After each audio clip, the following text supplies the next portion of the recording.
വളരെ മനോഹരങ്ങളായി ഗാനങ്ങൾ ആലപിക്കുന്ന അനുഗ്രഹീത ഗായക സംഘത്തെ ഓർത്ത് സ്തോത്രം. ഒരിക്കൽ കൂടെ ഇവിടെ ആയിരിക്കാൻ എനിക്ക് സന്തോഷമുണ്ട്. നിങ്ങൾക്ക് സന്തോഷമുണ്ടെങ്കിൽ നിങ്ങളുടെ കൈയും വായും ഉയർത്തി ഒറ്റയ്ക്കുകൂടെ ശക്തിയോടെ ദൈവത്തിന് സ്തോത്രം ചെയ്യും. വളരെ സമയ ചുരുക്കം കൊണ്ട് ഇൻട്രഡക്ഷൻസ് നീട്ടുന്നില്ല. പരിശുദ്ധാത്മാവ് നിങ്ങളെ അറിയിപ്പാൻ ഏൽപ്പിച്ചൊരു ദൂതിലേക്ക് പ്രവേശിക്കുന്നു. 2 വേദഭാഗങ്ങൾ ഇപ്പോൾ വായിക്കും. ഒന്ന് യിരെമ്യാ പ്രവചനം 32 അധ്യായം 27 വാക്യവും ലൂക്കോസ് വിശേഷം 1 അധ്യായം 37 വാക്യവും ഇപ്പോൾ വായിക്കുന്ന. ഞാൻ സകല ജഡത്തിൻ്റെയും ദൈവമായ യഹോവയാകുന്നു, എനിക്ക് കഴിയാത്ത വല്ല കാര്യവും ഉണ്ടോ? ലൂക്കോസ് 1:37.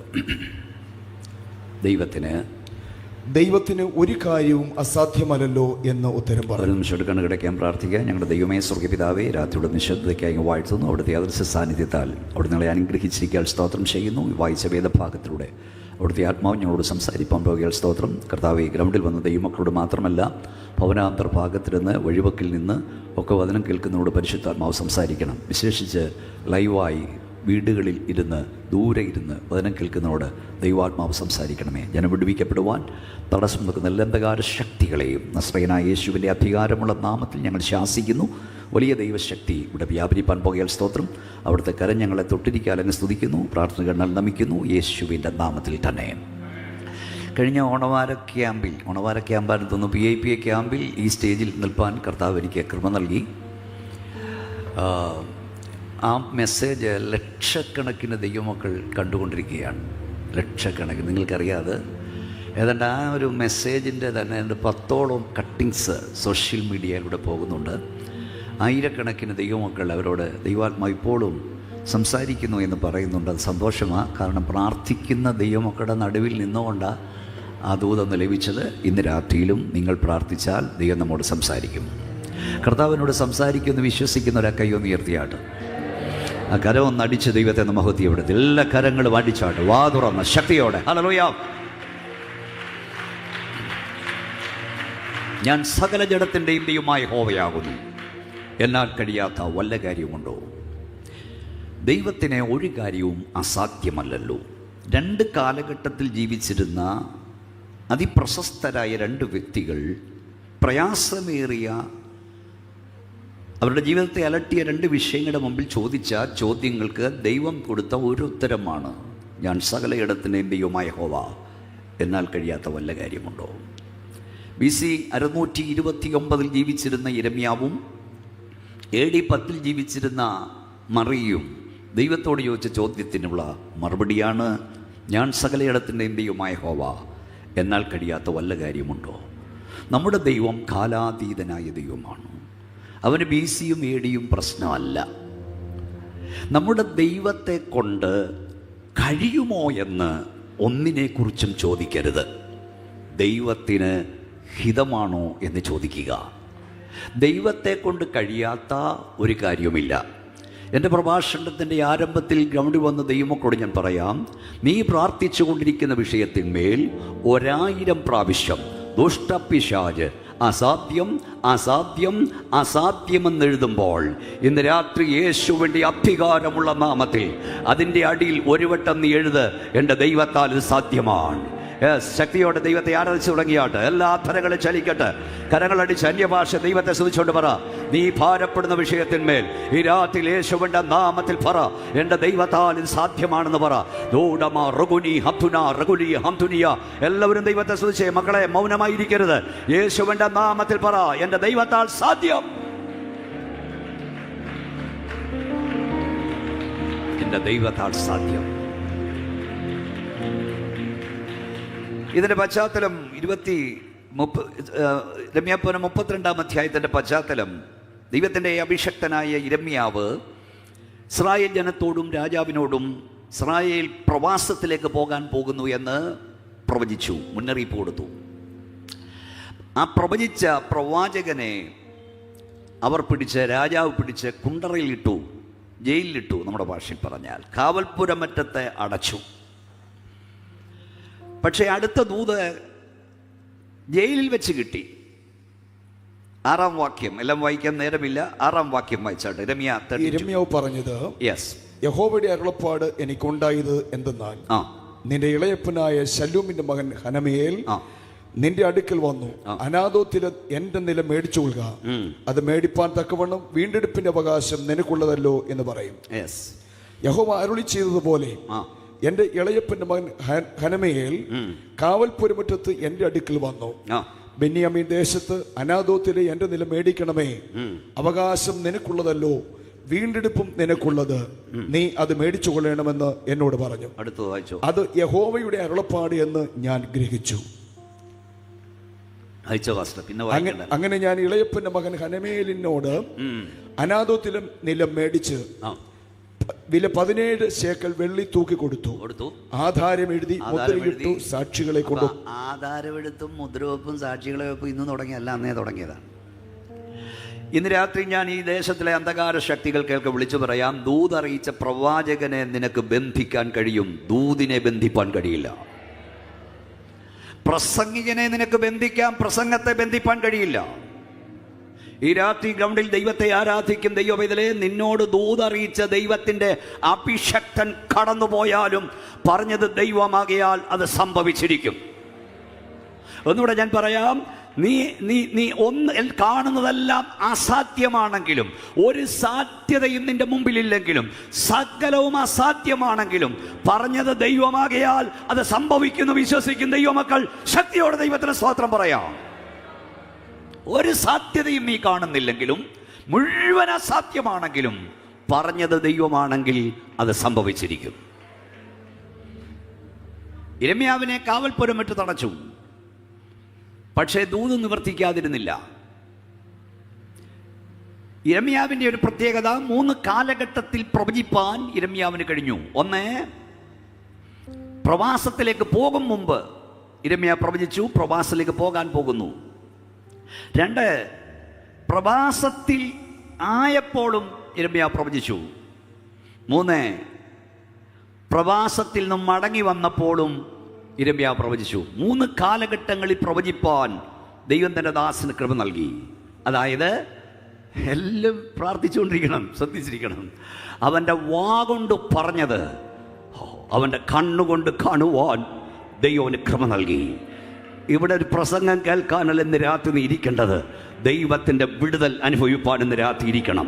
ദുഷ്ടപിശാച് തടഞ്ഞു വെച്ച നിന്റെ നന്മയുടെ ഉറവകൾ ഈ രാത്രി കർത്താവ് തുറക്കുന്ന രാത്രി എന്ന് വിശ്വസിക്കുന്നവൻ വീണ്ടും ശക്തിയോടെ കർത്താവിനെ ആരാധിച്ചാട്ട്. ഈ രാത്രി പരിശുദ്ധാത്മാവ് പറയുന്നു, നിന്റെ വാ കൊണ്ട് പറഞ്ഞ ചിലത് നിന്റെ കണ്ണുകൊണ്ട് കാണാൻ ദൈവം നിനക്ക് കൃപ നൽകും. കർത്താവിൻ്റെ അഭിഷക്ത, നിന്റെ വാ കൊണ്ട് പറഞ്ഞത് നിന്റെ കണ്ണുകൊണ്ട് കാണാൻ ദൈവം നിനക്ക് കൃപ നൽകും. കരമടിച്ചോ, ശക്തിയോടെ അന്യഭാഷ ദൈവത്തെ സ്തുതിച്ചോ. ഇത് പെന്തക്കോസ്ത് യോഗമല്ലേ, ആത്മനിറവിൽ ദൈവത്തെ സ്തുതിച്ചോണ്ട് പറ, എന്റെ വാ കൊണ്ട് പറഞ്ഞത് എന്റെ കണ്ണുകൊണ്ട് ഞാൻ കാണും.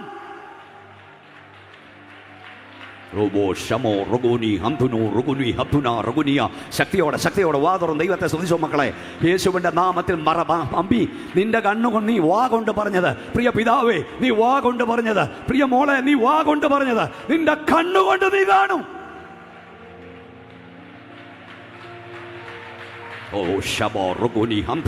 നിന്റെ തലമുറയെക്കുറിച്ച്, നിന്റെ സഭയെക്കുറിച്ച് കണ്ണുനീരോട് നീ പറഞ്ഞ ചിലത് നിന്റെ കൺമുമ്പിൽ ദൈവം നിവർത്തിക്കും.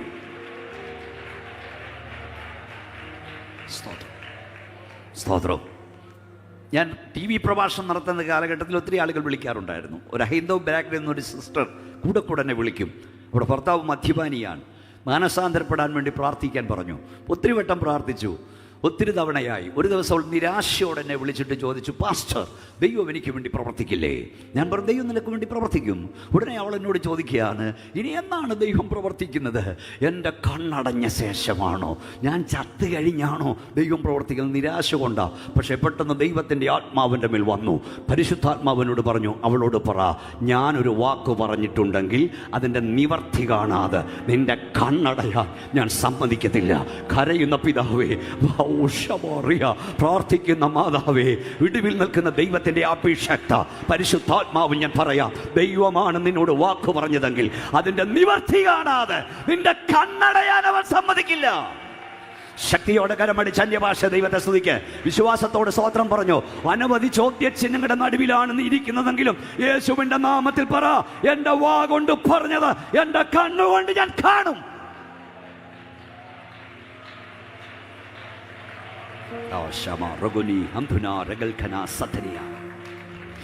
ദൈവം തന്റെ ദാസനായ യിരെമ്യാവിനോട് പറഞ്ഞു, അനാഥോത്തിലെ സ്ഥലം, ഹനമയുടെ സ്ഥലം നീ വിലയ്ക്ക് വാങ്ങണം, ആധാരം എഴുതണം, മുദ്രയിടണം, സാക്ഷികളെ വിൽക്കണം. യിരെമ്യാവ് ചോദ്യം ചെയ്യാതെ അനുസരിച്ചു. ദൈവം തമ്പുരാൻ പറഞ്ഞതുപോലെ. അവിടെ മറ്റു ചില കാര്യങ്ങൾ മനസ്സിലാക്കണം. യിരെമ്യാവ് കിടക്കുന്ന കുണ്ടറയിലാണ്, കാരാഗ്രഹത്തിലാണ്. പക്ഷെ ദൈവം തമ്പുരാൻ കാരാഗ്രഹത്തിൽ വന്ന് പറഞ്ഞു, നിന്റെ ഇളയപ്പനായ ശല്ലൂമൻ്റെ മകൻ അനമയേൽ നിന്റെ അടുക്കൽ വരും. അവൻ പറയും, എൻ്റെ നിലം വാങ്ങണം, നീ അത് വാങ്ങണം, നീ മുദ്രയിടണം. എവിടെ കിടക്കുക യിരെമ്യാവ്? ജയിലിൽ കിടക്കുക. ഇന്നത്തെ പോലെ no email, no WhatsApp, no mobile phone. ഹനമയേലിനോട് ആരാച്ചാ പറഞ്ഞേ? ജയിലിൽ യിരെമ്യാവ് കിടക്കുന്നു.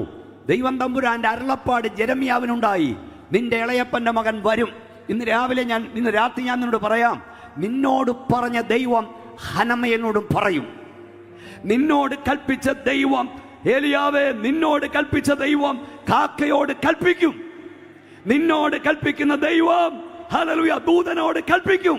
എത്ര പേർക്ക് ശക്തിയോടെ ദൈവത്തെ ആരാധിപ്പാൻ കഴിയും? നിന്നോട് കൽപ്പിക്കുന്ന ദൈവം ഉന്നത അധികാരിയോട് കൽപ്പിക്കും. നിന്നോട് കൽപ്പിക്കുന്ന ദൈവം മേലുദ്യോഗസ്ഥരോട് കൽപ്പിക്കും. ശക്തിയോട് കരമടിച്ച് സ്തോത്രം ചെയ്യുന്നോട് പറ, എന്നോട് കൽപ്പിച്ച ദൈവം പറയേണ്ടവനോട് പറഞ്ഞിരിക്കും. പോരാ, ശക്തിയോടെ ദൈവത്തെ ആരാധിക്കുക. മോനെ, നിന്നോട് കൽപ്പിച്ച ദൈവം മേലുദ്യോഗസ്ഥനോട് കൽപ്പിക്കും. യിരെമ്യാവ് അവിടെ കിടക്കുക. യിരെമ്യാവ് പറഞ്ഞു, എഴുതിച്ചു, നീ എന്തോ പറഞ്ഞാലും ഞാൻ ചോദ്യം ചെയ്യാതെ അനുസരിക്കുമെന്നൊക്കെ നമ്മൾ പാടും. പക്ഷെ നമ്മൾ ഒരായാലും ചോദ്യം ചോദിക്കും. പരീക്ഷ എൻ്റെ ദൈവം അനുവദിച്ചാൽ പരിഹാരം അവൻ കണ്ടിട്ടുണ്ട്. എന്തിനെന്ന് ഞാൻ പാടാൻ എളുപ്പമാണ്, പക്ഷെ 200 ചോദ്യം നമ്മൾ ചോദിക്കും. പക്ഷേ യിരെമ്യാവ് ഒന്നും ചോദിച്ചില്ല. അദ്ദേഹം ആധാരം എഴുതി മുദ്ര വെച്ചു. അത് കഴിഞ്ഞൊരു ചോദ്യം ചോദിച്ചു. പാസ്റ്റർ വായിച്ചേ, ആരാ വായിക്കുന്നത്? 32 25 മുതലുള്ള വാക്യങ്ങൾ വായിച്ചേ. 25 മുതലുള്ള വാക്യങ്ങൾ. യെസ്. യഹോവയായ കർത്താവേ, നഗരം കൽദയരുടെ കയ്യിൽ ഏൽപ്പിക്കപ്പെട്ടിരിക്കെ നിലം വിലയ്ക്ക് മേടിച്ച് അതിനെ സാക്ഷികളെ വയ്ക്കുവാൻ നീ എന്നോട് കൽപ്പിച്ചുവല്ലോ. ദൈവം തമ്പുരാനോട് യിരെമ്യാവ് എല്ലാം ചെയ്തിട്ട് ചോദിച്ചു, കർത്താവേ, നല്ല, നമ്മുടെ ഭാഷ നല്ല ചെയ്ത് നല്ല പണിയാ കാണിച്ചത്. കാരണം ഈ സ്ഥലം എവിടെ പോകാൻ പോവാ? ബാബേലിൻ്റെ കയ്യിൽ പോകാൻ പോവാ. ഇതവർ പിടിച്ചോണ്ട് പോകാൻ പോവാ. എന്നിട്ട് ഈ എൻ്റെ ഇന്ന് നമ്മൾ പറയുന്ന ഇല്ലാത്ത കാശ് കൊണ്ട് ഈ സ്ഥലം വാങ്ങി എഴുതിപ്പിച്ചല്ലോ, ഇത് പോവല്ലേ, ഇത് അവർ കൊണ്ടുപോകാൻ പോവല്ലേ? എന്നിട്ട് നീ എന്നെ കൊണ്ട് എന്തിനാ ഈ സ്ഥലം വാങ്ങിച്ചേ, എഴുതിപ്പിച്ചത്? ഉടനെയാണ് കർത്താവ് പറഞ്ഞത്. വായിച്ചു അടുത്ത വാക്യം, ഞാൻ സകല ജഡത്തിന്റെയും. അപ്പോൾ യഹോവയുടെ അരുളപ്പാട് യിരെമ്യാവിനുണ്ടായത് എന്തെന്നാൽ, ഞാൻ സകല ജഡത്തിന്റെയും ദൈവമായ യഹോവയാകുന്നു, എനിക്ക് കഴിയാത്ത വല്ല കാര്യമുണ്ടോ? യിരെമ്യാവിനോട് തമ്പുരാൻ പറഞ്ഞു, ഞാൻ സകല ജഡത്തിന്റെയും ദൈവമായ യഹോവയാകുന്നു, എനിക്ക് കഴിയാത്ത വല്ല കാര്യമുണ്ടോ? അതിൻ്റെ അർത്ഥം, ഇപ്പോൾ ഇത് പ്രവാസത്തിലായിരിക്കാം, ഇപ്പോൾ ഇത് ബാബിലോൺകാരുടെ കയ്യിലായിരിക്കാം, ഇപ്പോൾ അവരിത് പിടിച്ചെടുത്തിരിക്കാം. പക്ഷേ മോനെ, ഇങ്ങോട്ട് നോക്കേ മോളെ, കാര്യങ്ങൾ മാറ്റിമറിക്കാൻ എനിക്കധികം സമയം വേണ്ട. കാര്യങ്ങളെ മാറ്റിമറിക്കാൻ എനിക്കധികം സമയം വേണ്ട. സെക്കൻഡുകൾ കൊണ്ട് ഞാൻ കാര്യങ്ങളെ മാറ്റിമറിക്കും. ആരോടൊക്കെയോ ദൈവാത്മാ പറയുന്നു, വിശ്വസിക്കുന്നവൻ, ഏറ്റെടുക്കുന്നവൻ ശക്തിയോടെ ദൈവത്തെ സ്തുതിച്ച് നിന്റെ ദൈവത്തിന് കാര്യങ്ങളെ മാറ്റിമറിക്കാൻ അധിക സമയം വേണ്ട എന്ന് പരിശുദ്ധാത്മാവിൽ ഞാൻ പ്രവചിക്കുന്നു. തിരികെ വരില്ലെന്ന് നീ ചിന്തിക്കുന്ന ചിലത് തിരികെ വരും. തിരികെ കിട്ടില്ലെന്ന് ചിന്തിക്കുന്ന ചിലത് തിരികെ കിട്ടും. മടങ്ങി വരില്ലെന്ന് നീ ചിന്തിക്കുന്നതിൻ്റെ തലമുറ മടങ്ങി വരും.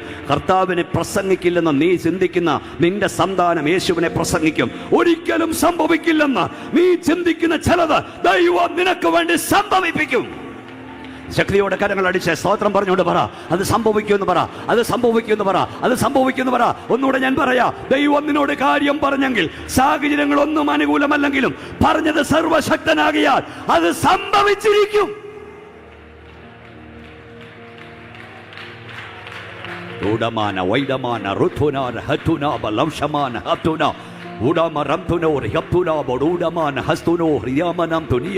എല്ലാവരും ദൈവത്തെ ആരാധിച്ചാട്, എല്ലാവരും ദൈവത്തെ ആരാധിച്ചാ. കൈയൊന്ന് അടിച്ചാ, വായൊന്ന് തുറക്കച്ചാ, അന്യഭാഷ ദൈവത്തെ സ്തുതിക്കുന്ന രാത്രി യേശുവിന്റെ നാമത്തിൽ പറ, സംഭവിക്കും. മടങ്ങി വരില്ലെന്ന് ചിന്തിക്കുന്ന മടങ്ങി വരും. തിരികെ കിട്ടില്ലെന്ന് ചിന്തിക്കുന്ന തിരികെ കിട്ടും. നിന്റെ തലമുറ മടങ്ങി വരും. ഒരിക്കലും സംഭവിക്കില്ലെന്ന് നീ ചിന്തിക്കുന്ന ചിലത് ദൈവം സംഭവിപ്പിക്കും. ഒന്നുകൂടെ പറയാം, കാര്യങ്ങളെ മാറ്റിമറിക്കുവാൻ നമ്മുടെ ദൈവത്തിന് അധിക സമയം വേണ്ട.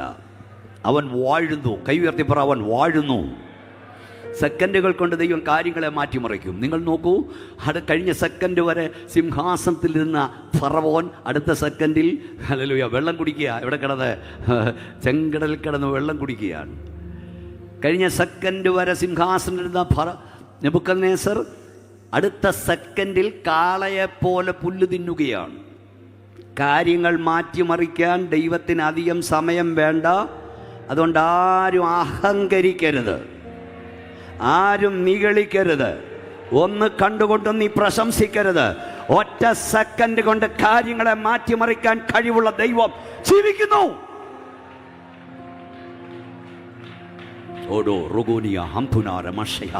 ഞാൻ ഇങ്ങോട്ട് കയറി വന്നപ്പോൾ പ്രസംഗ വിഷയം മാറ്റിയതാ. ഇവിടെ ദൈവദാസൻ കർത്താവിൻ്റെ വരവിനെ കുറിച്ച് പറഞ്ഞു. അവിടെ കൊണ്ട് നിർത്തണമെന്ന് ദൈവാത്മാവനോട് പറഞ്ഞു. ഞാനിപ്പോൾ പലയിടത്തും പ്രസംഗിക്കും പറയാറുണ്ട്, ഇവിടെ വരുന്ന വഴി ഇഷ്ടം പോലെ ബിൽഡിങ് കാണാം, ആകാശം മുട്ടിന്. അതൊന്നുമില്ല. ഓസ്ട്രേലിയയിൽ ചെന്ന് നോക്കണം, UK ചെന്ന് നോക്കണം, ഇങ്ങനെ നോക്കണം. 25, 30, 50, 60, 70 ഒക്കെ നില ഇങ്ങനെ നിരന്നിക്കുക. കുവൈറ്റിൽ ചെന്ന് നോക്കണം, ഷാർജയിൽ പോയി നോക്കണം, ദോഹയിൽ ചെന്ന് നോക്കണം, ഇങ്ങനെ നിൽക്കുക. പക്ഷെ ഒരു കാര്യം ഓർത്തോണം, ഇതിനെ ഇല്ലായ്മാക്കാൻ എത്ര വർഷം കൊണ്ട് കെട്ടിപ്പൊക്കിയതാ. ഈ ഇത്ര വർഷം കൊണ്ടാണ് ഇത് കെട്ടിപ്പൊക്കിയേ. ഈ വർഷം കൊണ്ട് കെട്ടിപ്പൊക്കിയത് ഇല്ലാതാക്കാൻ ദൈവത്തിന് വർഷം 10 വേണ്ട, വർഷം 15 വേണ്ട, വർഷം അല്ലെ മാസം 10 വേണ്ട, മാസം 2 വേണ്ട. റിക്ടർ സ്കെയിലിൽ 5.5, 4.6 ഒരു ഭൂമി കുലുക്കം, ഒന്ന് കുലുങ്ങും ദൈവം പറഞ്ഞാൽ നീ വർഷങ്ങളായി കെട്ടിപ്പൊക്കിയത് സെക്കൻഡ് കൊണ്ട് നീ ഇടിച്ച് താഴെയിടും. ഇന്ന് രാത്രി പത്തനാപുരക്കാരോട് ഞാൻ പറയാം, കെട്ടിടത്തിന്റെ വലിപ്പം കണ്ടും വസ്തുവിന്റെ വിസ്തൃതി കണ്ടും അഹങ്കരിക്കരുത്. ഒരു സെക്കൻഡ് കൊണ്ട് ഇതിടിച്ചു താഴെയിടാൻ അധികാരമുള്ളവനെയാണ് ഞങ്ങൾ പ്രസംഗിക്കുന്നത്. ശക്തിയോടെ ദൈവമക്കളെല്ലാം ഒന്ന് കൈയടിച്ച് ദൈവത്തെ സ്തുതിച്ചോ. കയ്യടിയൊക്കെ ചിലർക്ക് അലർജിയാ, പക്ഷെ ആരാധിക്കും ദൈവം അലർജി ഒന്നും അല്ലെന്നേ.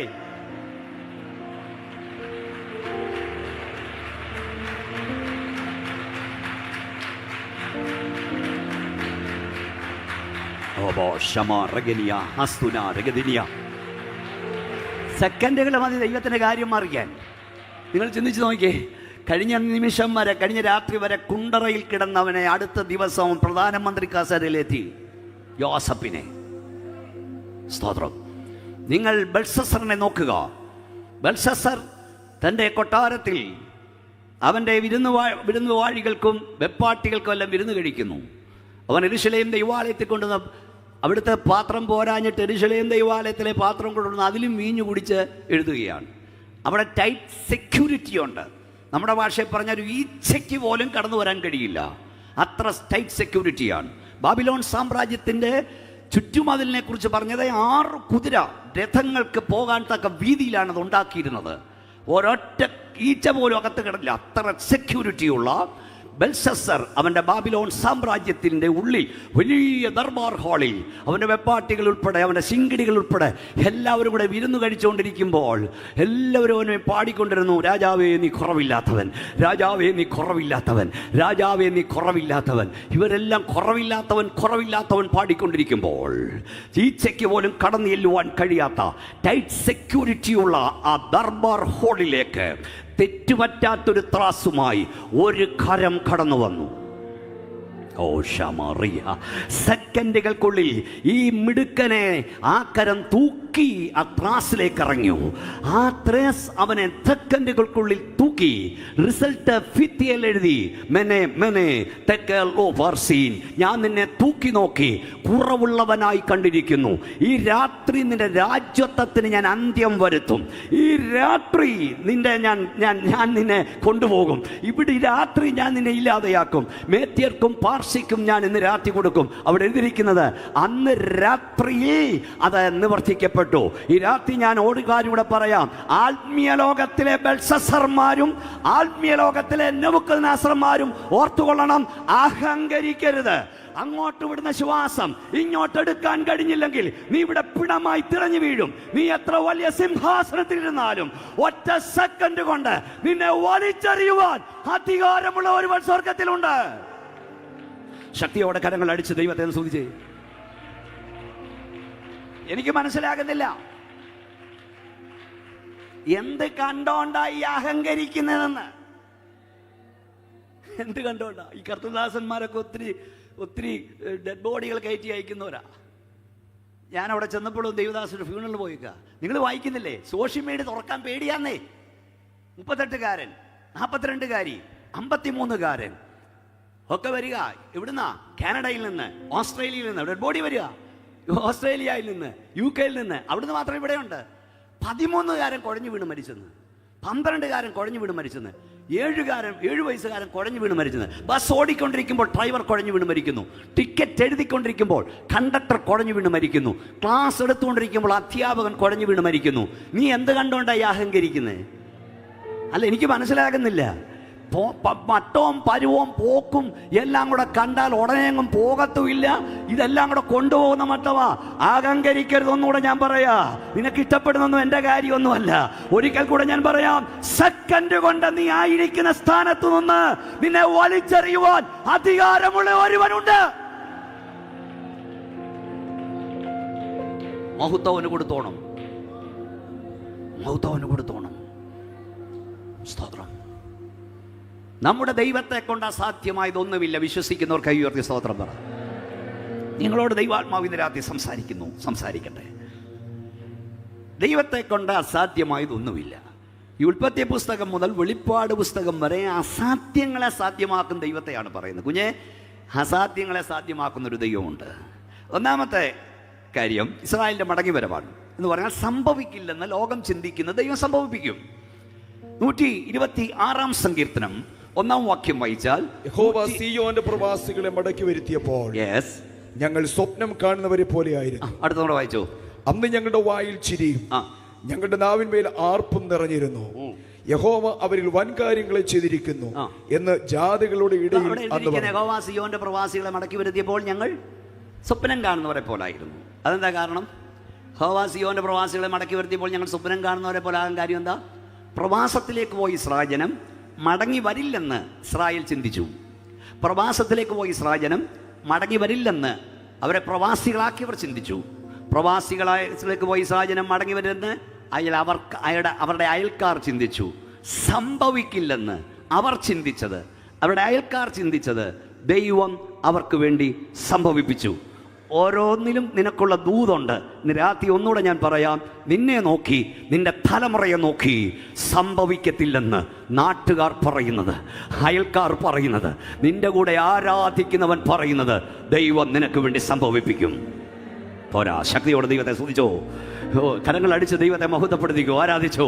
നിരാത്തി പറ, സംഭവിക്കില്ലെന്ന് എൻ്റെ തലമുറയെ നോക്കി, ഉയരില്ലെന്ന്, ഗതി പിടിക്കില്ലെന്ന്, വഴി തുറക്കപ്പെടില്ലെന്ന് ശംഭനറിയ എന്നെ നോക്കി, എൻ്റെ തലമുറയെ നോക്കി അയൽക്കാർ പറയുന്നത്, നാട്ടുകാർ പറയുന്നത്, വീട്ടുകാർ പറയുന്നത്, സഭക്കാർ പറയുന്നത് ദൈവം എനിക്ക് വേണ്ടി സംഭവിപ്പിക്കും.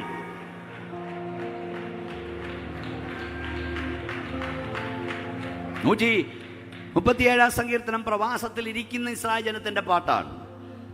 127 സങ്കീർത്തനം വായിച്ചേ. 127 സങ്കീർത്തനം. ബാബേൽ നദികളുടെ തീരത്ത് ഞങ്ങൾ ഇരുന്നു. സിയോനെ ഓർത്തപ്പോൾ ഞങ്ങൾ കരഞ്ഞു. അതിന്റെ നടുവിലെ അലരി വൃക്ഷത്തിന്മേൽ ഞങ്ങളുടെ കിന്നരങ്ങളെ തൂക്കിയിട്ടു.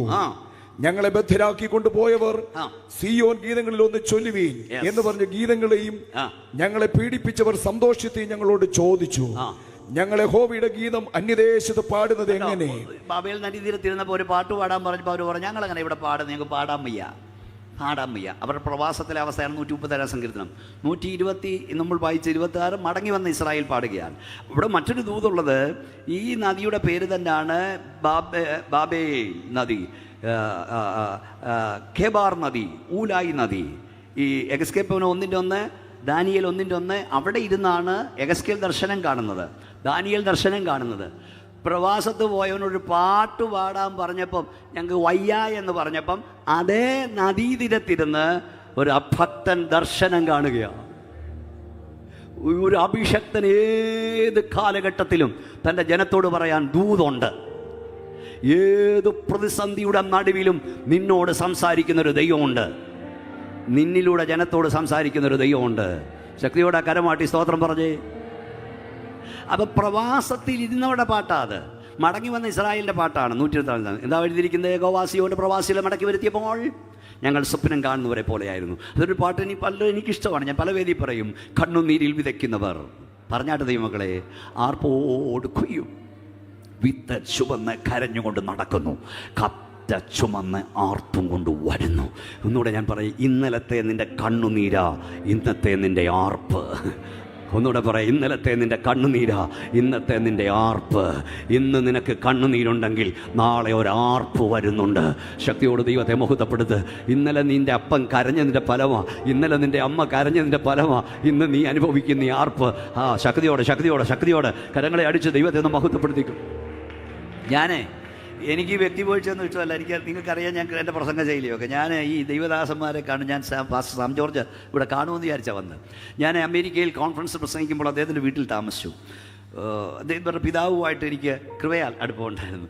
അപ്പോൾ ഈ അപ്പച്ചൻ രാവിലെ സ്പീക്കർ ഫോണിൽ മോനോട് സംസാരിക്കും. ഇവരോടെല്ലാം സംസാരിക്കുമായിരുന്നു. ആ മനുഷ്യൻ കരഞ്ഞുകൊണ്ട് പറഞ്ഞൊരു പദമുണ്ട്, മോനെ ചാക്കോടെ മോനെന്നങ്ങണ്ട് അല്ലേ, ഒരു പദമുണ്ട്, ചാക്കോയുടെ ഇന്നിടത്തെ ചാക്കോയുടെ മോനെ ഇതുവരെ കൊണ്ടുവന്നത് പോരായോടാ മോനെ. അദ്ദേഹം കേൾക്കുന്നുണ്ടായിരിക്കും. ഇത്ര ഉയർത്തിയത് പോരായോടാ. നിന്റെ ക്വാളിഫിക്കേഷനല്ല നിന്നെ ഇവിടെ വരെ എത്തിച്ചത്, നിന്റെ അപ്പൻ്റെ കണ്ണുനീരാ മോളെ. നിന്റെ ക്വാളിഫിക്കേഷൻ അല്ല നിന്നെ ഇതുവരെ കൊണ്ടുവന്നത്, നിന്റെ അമ്മയുടെ കണ്ണുനീരാ. ഇന്നലത്തെ നിന്റെ കണ്ണുനീരാ ഇന്നത്തെ നിന്റെ ആർപ്പ്. ഇന്ന് നിനക്കൊരു കണ്ണുനീരുണ്ടെങ്കിൽ അച്ഛാ നാളെ ഒരു ആർപ്പുണ്ട്. കർത്താവ് എന്നോട് സംസാരിക്കുന്നു വിശ്വസിക്കുന്നവർ മാത്രം ആ കയ്യൊരു സ്വതന്ത്രം. ഇസ്രായേൽ മടങ്ങി വരുന്നവർ ചിന്തിച്ചു, നാട്ടുകാർ ചിന്തിച്ചു, മടങ്ങി വന്നു. ഇപ്പോഴും വന്നുകൊണ്ടിരിക്കുക. സംഭവിക്കില്ലെന്ന് ചിന്തിക്കും. നമ്മുടെ സമയത്ത് നിർത്തേണ്ടതുകൊണ്ടാണ് സ്പീഡ് ഞാൻ വിടുന്നത്. സംഭവിക്കും. അവരെ ബദ്ധരാക്കിയവർക്ക് അവരെ വിടാൻ മനസ്സില്ല. കർത്താവ് പറഞ്ഞു, ഞാൻ ധരിക എന്ന് വടക്കിനോട് പറയും, തടുത്തുവെക്കുന്ന തെക്കിനോട് കൽപ്പിക്കും. നിന്നെ വിട്ടയക്കാൻ മനസ്സില്ലെങ്കിലും അവൻ കൽപ്പിക്കും നിനക്ക് വേണ്ടി. ധരിക എന്ന് തടുത്തു വെക്കരുത് അവൻ കൽപ്പിക്കും. ഇസ്രായേൽ മടങ്ങി വന്നു. മടങ്ങി വരൽ ചിന്തിച്ചവർ മടങ്ങി വന്നുകൊണ്ടിരിക്കുന്നു. 2, ഇസഹാക്കിൻ്റെ ജനനം സംഭവിക്കില്ലെന്ന് ലോകം ചിന്തിച്ചു. അബ്രഹാം പോലും ചിന്തിച്ചു. എല്ലാവരും പ്രാർത്ഥിച്ചുകൊണ്ടിരിക്കണേ. അബ്രഹാമിനെ ദൈവം വിളിക്കുന്ന 75-ാമത്തെ വയസ്സിലാണ്. അന്ന് ദൈവം തമ്പുരാൻ പറഞ്ഞു, നീ മുഖാന്തരവും നിന്റെ സന്തതി മുഖാന്തരവും ഭൂമിയിലെ സകല വംശങ്ങളും അനുഗ്രഹിക്കപ്പെടും. ഇപ്പം സന്തതിയെയും അനുഗ്രഹിക്കും, നീ ഒരനുഗ്രഹമായിരിക്കും. ദൈവം അബ്രഹാമിനോട് പറഞ്ഞു, വാഗ്ദത്ത സന്തതി തരൂ. പക്ഷേ ആ വാഗ്ദത്തം നിവർത്തിക്കായി അവൻ 25 വർഷം കാത്തിരുന്നു. എത്ര വർഷമാണ്? 100-ാമത്തെ വയസ്സിലാണ് കിട്ടിയത്. അതിനിടെ ഒത്തിരി സംഭവം ഉണ്ടായി. അബ്രഹാം പലവട്ടം ദൈവത്തോട് പറഞ്ഞു, തമ്പുരാനെ എന്നെ കളിപ്പിക്കരുത്, എനിക്കിനിയും വേണ്ട, ഈ എലയാസർ എൻ്റെ മുമ്പാകെ ജീവിച്ചിരുന്നാൽ മതി. 15-ാം അധ്യായത്തിൽ തമ്പുരാൻ ഇറങ്ങി വന്നു. ഞാൻ നിൻ്റെ അതിമഹത്തായ പ്രതിഫലമാണെന്നൊക്കെ പറഞ്ഞു. തമ്പുരാൻ പറഞ്ഞു, നീ കുറേ നാളായില്ലേ തമ്പുരാൻ ഇത് പറയാൻ തുടങ്ങിയിട്ട്, എനിക്ക് എലയാസർ മതി. തമ്പുരാൻ പറഞ്ഞു, നോ, നിൻ്റെ ഉദരത്തിൽ ഉരുവാകുന്നവൻ നിൻ്റെ വാക്തസന്തതിയായിരിക്കും. ആ രാത്രിയിൽ, തെളിവുള്ള രാത്രിയിൽ, ഇങ്ങോട്ട് നോക്കിയേ, തമ്പുരാൻ ഇറങ്ങി വന്നിട്ട് അബ്രഹാമിൻ്റെ കരം പിടിച്ച് പുറത്തേക്ക് കൊണ്ടുപോയി. നിലാവുള്ള രാത്രിയിൽ ആകാശത്തോട്ട് നോക്കിയിട്ട് പറഞ്ഞു, നക്ഷത്രം ഒന്നെണ്ണാടാം, നക്ഷത്രത്തെ ഒന്നെണ്ണാൻ പറഞ്ഞു. ഞാൻ ചിലപ്പോഴൊക്കെ പറയും, ദൈവീയ വാഗ്ദത്തത്തെ സംശയിക്കുന്നവനെ കൊണ്ട് ദൈവം നക്ഷത്രം എണ്ണിക്കും. അവൻ എണ്ണാൻ തുടങ്ങി. 1, 2, 3, 4, 5, 6 തെറ്റുവാ, എണ്ണ തീരുന്നില്ല. നക്ഷത്രം എണ്ണിച്ച് തന്നെ വല്ലതും മനസ്സിലായോ? മനസ്സിലാക്കിത്തരാം. നിങ്ങൾക്കറിയാമോ, ഈ ആകാശഗംഗയിൽ കോടാനുകോടി നക്ഷത്രങ്ങളുണ്ട്. ഒരു നക്ഷത്രത്തിൻ്റെ വലിപ്പം ഭൂമിയേക്കാൾ 13 മടങ്ങാണ്. അല്ലെങ്കിൽ ഇത് പറയുന്നത് നിങ്ങൾ അടിച്ചു നോക്കണം, ഞാൻ പറഞ്ഞ സത്യമാണെന്ന്. ഭൂമിയെപ്പോലെയുള്ള 13 ലക്ഷം ഭൂമിമാർ ഒരു നക്ഷത്രത്തിൽ കൊള്ളിക്കും.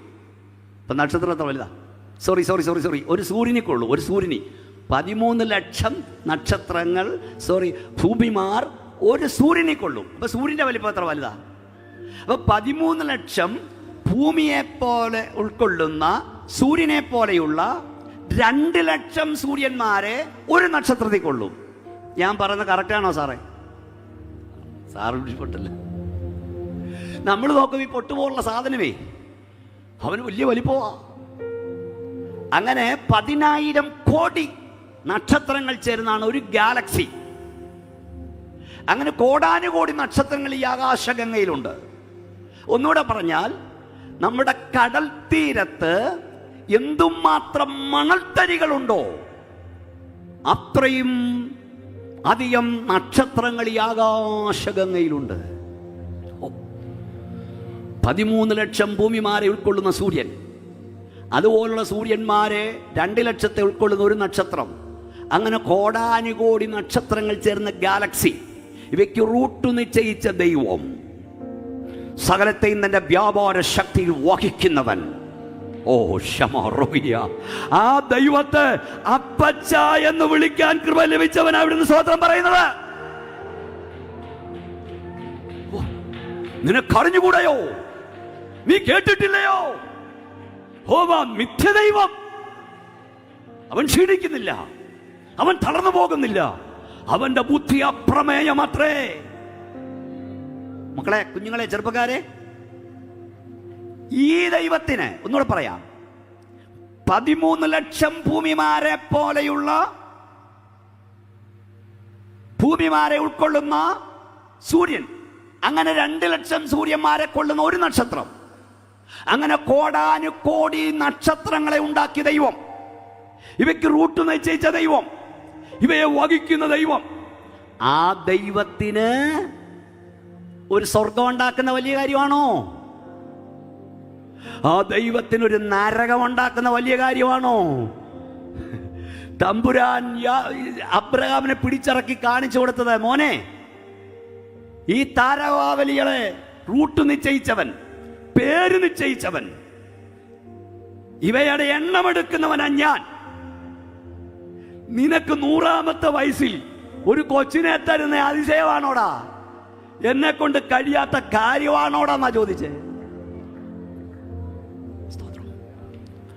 ഞാനത്തോടാകാശത്തെ വാർത്തെടുത്തവൻ, ഭൂമിയെ വെള്ളത്തിൽ മേൽ വിരിച്ചവൻ. പാടിക്കേ, കൈയടിച്ചേ.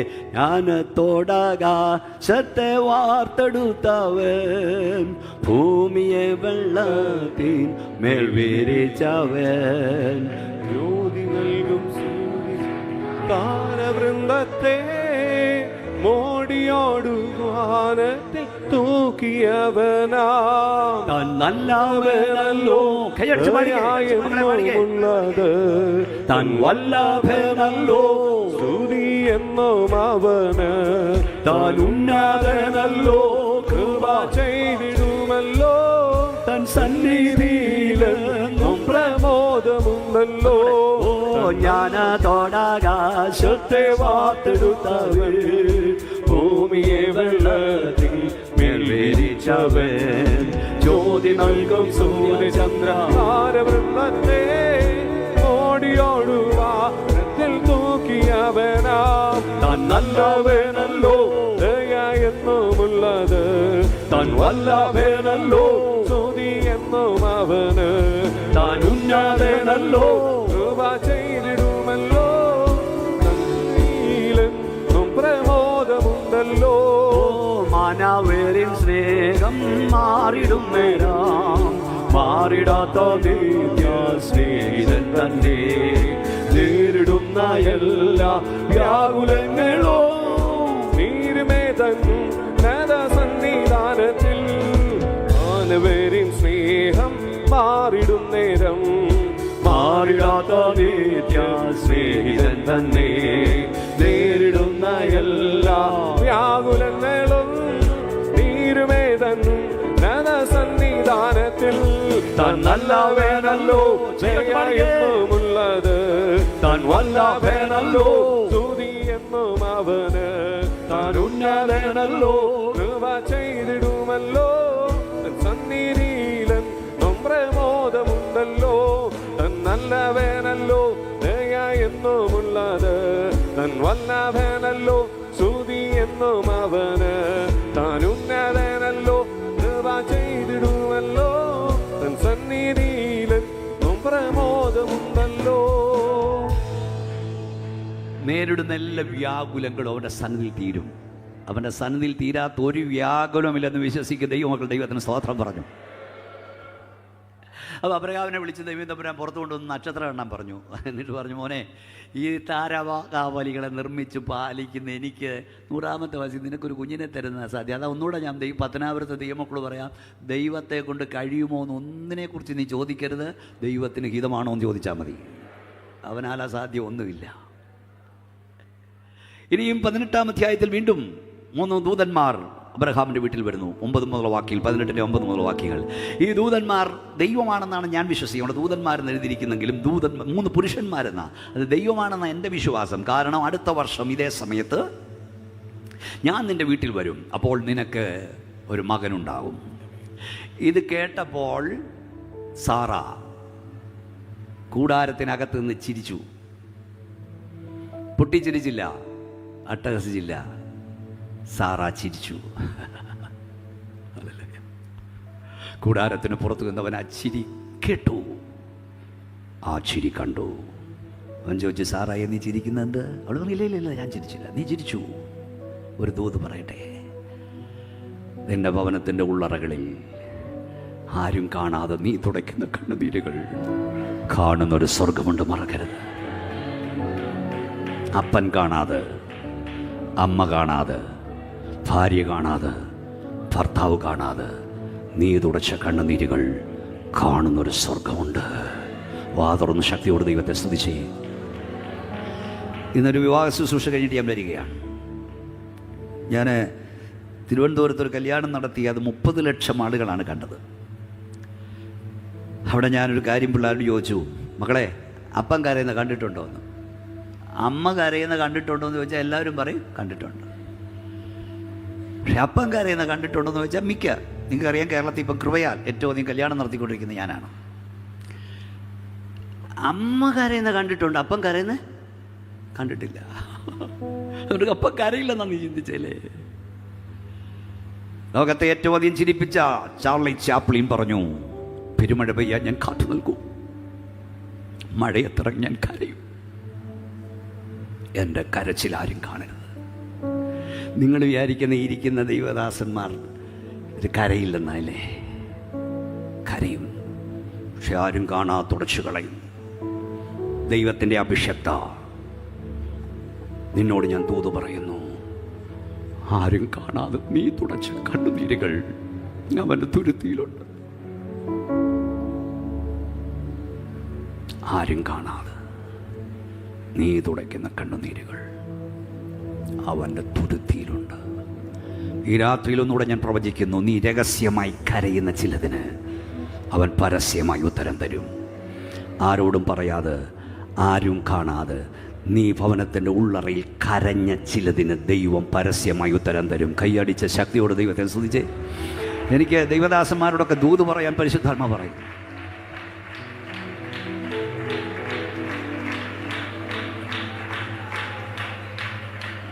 ഒരു ദൈവദാസൻ്റെ ആത്മകഥ ഇല്ലെന്നുള്ള ഒരു കാര്യം ഞാൻ പറയാം. ഞാൻ വിട്ടുപോയതാ ദൈവദാസന്മാരെ, കർത്താവിനോട് പറഞ്ഞ് പറയാൻ.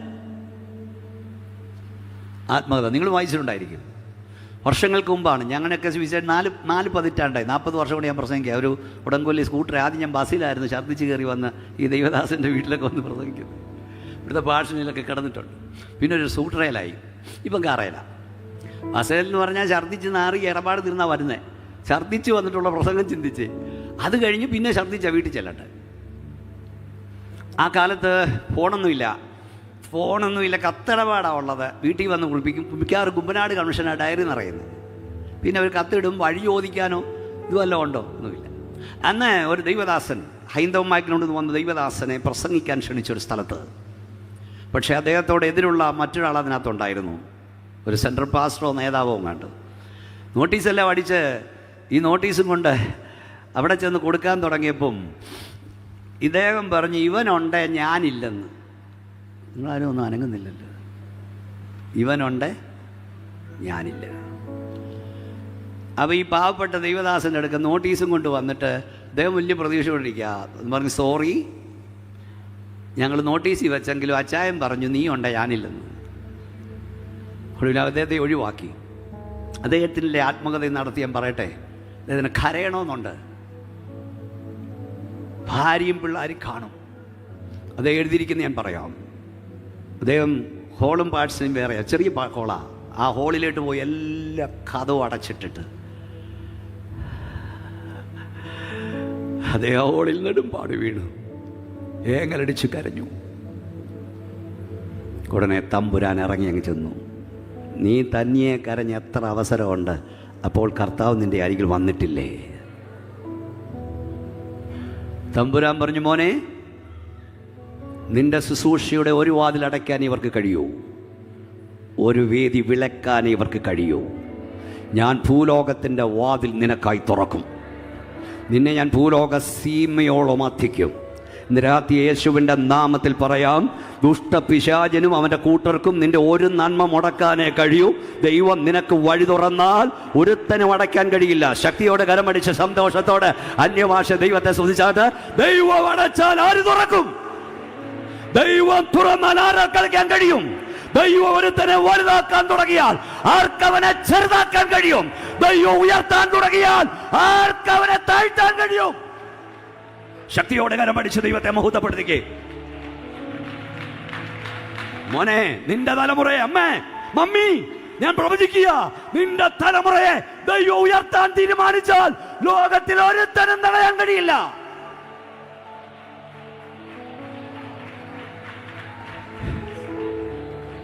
നിന്റെ കണ്ണുനീർ കാണും. ഞാൻ മൂട് പറയുന്നു, നീ രഹസ്യമായി കരയുന്ന ചില വിഷയങ്ങൾക്ക് അവൻ പരസ്യമായി ഉത്തരം തരും. ആരോടും പറയാതെ, ആരും അറിയാതെ നീ രഹസ്യമായി കരയുന്ന വിഷയങ്ങൾക്ക് എല്ലാവരും കാണുക, എന്റെ ദൈവം ഉത്തരം തരും.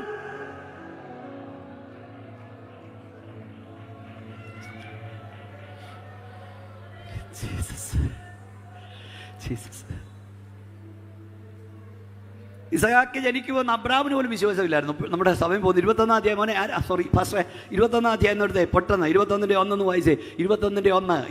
അനന്തരം യഹോവ താൻ അരുളി ചെയ്യുന്നത് പോലെ സാറായെ സന്ദർശിച്ചു. താൻ വാഗ്ദത്തം ചെയ്തിരുന്നത് യഹോവ സാറായിക്ക് നിവർത്തിച്ചു കൊടുത്തു. അടുത്തത് 5-ാം വാക്യം മുതൽ വായിച്ചേ. 5-ാം വാക്യം. തന്റെ മകനായ ഇസ്ഹാക്ക് ജനിച്ചപ്പോൾ അബ്രഹാമിന് 100 വയസ്സായിരുന്നു. ദൈവം എനിക്ക് ചിരി ഉണ്ടാക്കി, കേൾക്കുന്നവരെല്ലാം എന്നെ ചൊല്ലി ചിരിക്കും എന്ന് സാറ പറഞ്ഞു. അടുത്തത്, സാറ മക്കൾക്ക് മുല കൊടുക്കുമെന്ന്. ശ്രദ്ധിച്ചോണേ, സാറ മക്കൾക്ക് മുല കൊടുക്കുമെന്ന് അബ്രഹാമിനോട് ആർ പറയുമായിരുന്നു. അവന്റെ വാർദ്ധക്യത്തിലല്ലോ ഞാൻ ഒരു മകനെ പ്രസവിച്ചു. ഇവിടെയും ചിലപ്പോൾ മക്കളില്ലാത്ത കാണും ഭാരപ്പെടുമെന്നും വേണ്ട. ഇന്ന് രാത്രിയിലും ദൈവത്തിന് നിന്റെ വാഗ്ദത്തം നിവർത്തിപ്പാൻ കഴിയും. പരിശുദ്ധാത്മാവ് പറയുന്ന ഓരോ വാക്കും ഞാൻ പറഞ്ഞുകൊണ്ടിരിക്കുന്നത്. സ്തോത്രം. ഈ ലൈവായി എന്നെ കാണുന്ന പ്രിയപ്പെട്ടവരെ, നിന്റെ ഞരക്കത്തിന് മറുപടി തരുന്നവൻ ഈ രാത്രിയിൽ ഉത്തരം തരാൻ ശക്തനാണ്. വലിയ സങ്കടമാണത്. അതായത് കല്യാണം കഴിച്ച ആദ്യത്തെ ഒരു 5 വർഷമൊന്നും പിള്ളേർക്ക് കുഴപ്പമൊന്നുമില്ല. ഞങ്ങളെല്ലാം ദേവദാസന്മാർ ഇതൊക്കെ കാണുന്ന പേഴ്സ് ചെയ്യുന്ന ഒരു 6 വർഷവും കുഴപ്പമില്ല, 10 വർഷവും കുഴപ്പമില്ല. ആ ടൈമിലൊക്കെ ആളുകൾ പറയും കുഴപ്പമില്ല, ദൈവം അല്ലേ ചാ, അല്ലേ ബാസ്, ദൈവം പ്രവർത്തിക്കും, അല്ലേ ചാ, ദൈവം പ്രവർത്തിക്കും. 10 വർഷം പറയും ദൈവം പ്രവർത്തിക്കും. 10 വർഷം കഴിയുമ്പോൾ ആദ്യം പറഞ്ഞോ നിർത്തും, ദൈവം പ്രവർത്തിക്കും നിൽക്കും. ഇതുപോലെ അബ്രഹാമിനോട് ദൈവം പ്രവർത്തിക്കും എന്ന് പറഞ്ഞവരെല്ലാം നിർത്തി എന്ന് പറഞ്ഞാൽ അവർക്ക് തോന്നി ഇനിയും ദൈവവും പ്രവർത്തിക്കില്ല. അബ്രഹാമിനും തോന്നി ഇനിയില്ല.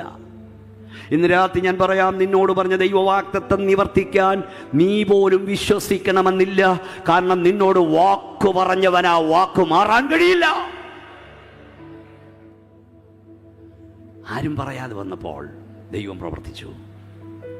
ഇസഹാക്കുണ്ടായി.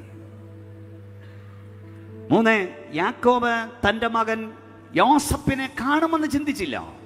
കട്ട് ഷോട്ട് ചെയ്ത് പറയാം. യാക്കോബ് പറഞ്ഞു യോസഫിനെ വിട്ടു. സഹോദരന്മാർ ഒരാടിനെ കൊന്ന് അവൻ്റെ അങ്കി രക്തം മുക്കി അപ്പന് കൊടുത്തു വിട്ടു. ഗോത്രപിതാവായ യാക്കോബ് ഈ അങ്കി കാണുമ്പോഴൊക്കെ കരയും. അവിടെ എഴുതിയിരിക്കുന്നവൻ കരഞ്ഞുകൊണ്ടിരുന്നു. എത്ര നാൾ കരഞ്ഞെന്നറിയാമോ? 22 വർഷം കരഞ്ഞു.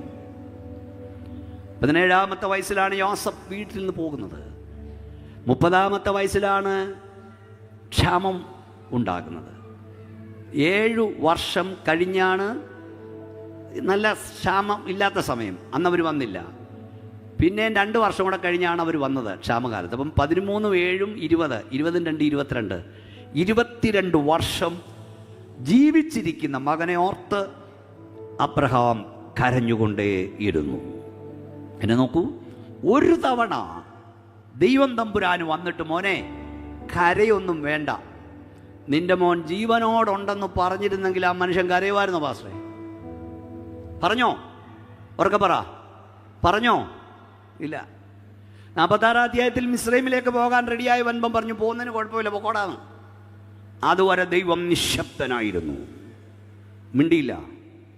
ചിലപ്പോൾ ദൈവം നിശബ്ദനായിരിക്കും, പക്ഷേ നിനക്ക് വേണ്ടി അവൻ പ്രവർത്തിക്കാതിരിക്കുന്നില്ല. നിശബ്ദനായിരിക്കുമ്പോഴും അവൻ നിനക്ക് വേണ്ടി പ്രവർത്തിച്ചുകൊണ്ടേയിരിക്കുന്നു. എന്താ ദൈവം തമ്പുരാൻ പറയാഞ്ഞേ? കാരണം യോസഫ് എവിടെങ്കിലും ജീവനോടുണ്ടെന്ന് യാക്കോബിന് അറിവ് കിട്ടിയാൽ അവൻ എവിടെ ഉണ്ടെങ്കിലും അഭ്യാസികളുമായി ചെന്ന് പിടിച്ചോണ്ട് വരും. ഇത് ദൈവത്തിനറിയാം. യോസഫിനെ ദൈവം അവിടുന്ന് പിടിച്ചിറക്കിയത് അതുപോലെ കൊണ്ട് കയറ്റാനല്ല, സിംഹാസനത്തിക്കാനാണ്. 22 വർഷം കരഞ്ഞു. അവസാനം ആ മനുഷ്യൻ പറഞ്ഞു, യോസഫിൻ്റെ കൂടെയില്ല, ബെന്യാമീനെ നിങ്ങൾ കൊണ്ടുപോകുന്നു, നിങ്ങൾ എന്നെ മക്കളില്ലാത്തവനാക്കുന്നു. ഒരു പ്രതീക്ഷയുമില്ലായിരുന്നു യോസഫിനെ കാണാമെന്ന്. അതാണ് യോസഫ് ജീവിച്ചെന്ന് കേട്ടപ്പോൾ അവൻ ഞെട്ടിയാദ്യം.